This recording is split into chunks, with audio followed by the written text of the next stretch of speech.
मित्रों, दैहिक क्षति से आप क्या समझते हैं? कई बार परीक्षा में शॉर्ट आंसर टाइप क्वेश्चंस में ये पूछा जाता है, दैहिक क्षति।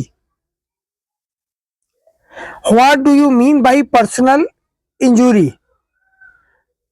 प्राय आपने भी सुना होगा, बहुत सारे लोग जो बाहर कर्मकार के रूप में काम कर रहे हैं, फैक्ट्री या किसी कारखाने में, और उनके शरीर को क्षति हो जाती है, किस प्रकार से सरकार ने उनके लाभ के लिए अधिनियम बनाया हुआ है, इसको समझने का प्रयास करेंगे।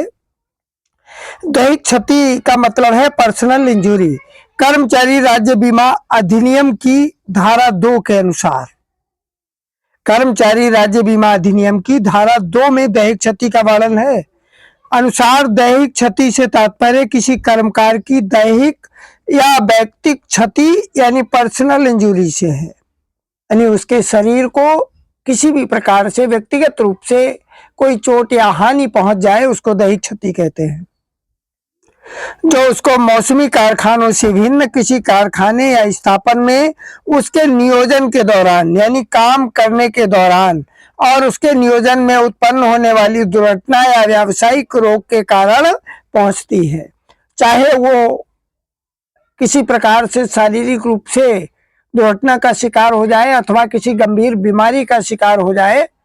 जिस प्रकार की बीमारियां फैक्ट्री के जो अवशेष है या प्रदूषण है उस प्रकार की परिस्थितियों में पैदा होती हैं, इसके कारण व्यावसायिक रोग कोई हो जाए, ऐसी दुर्घटना या व्यावसायिक रोग ऐसे कर्मकार को कर्मचारी प्रतिकर अधिनियम 1923 के अनुसार प्रतिकर की प्राप्ति का अधिकारी बनाएगा।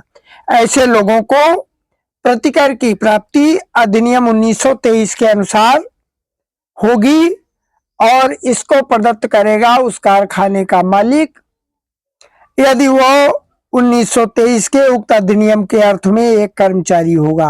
यानी विदितः अगर वो कर्मचारी होगा और वास्तव में अगर वो कारखाना या फैक्ट्री एक वैध व्यवसाय के रूप में पंजीकृत होगी तो निश्चित ही उस कर्मकार को अधिनियम 1923 के अनुसार प्रतिकर की प्राप्ति का अधिकार मिलेगा और वह 1923 के उक्त अधिनियम के अंतर्गत प्रतिकर यानी क्षतिपूर्ति प्राप्त करने का अधिकारी होगा। चैनल को सब्सक्राइब कर लीजिएगा। साथ ही एलएलबी के प्रत्येक सेमेस्टर के लिए आपको अलग से प्लेलिस्ट बनी हुई है, आप उसमें जाकर के अपना कंटेंट आसानी से देख करके अपनी तैयारी बहुत अच्छी कर सकते हैं।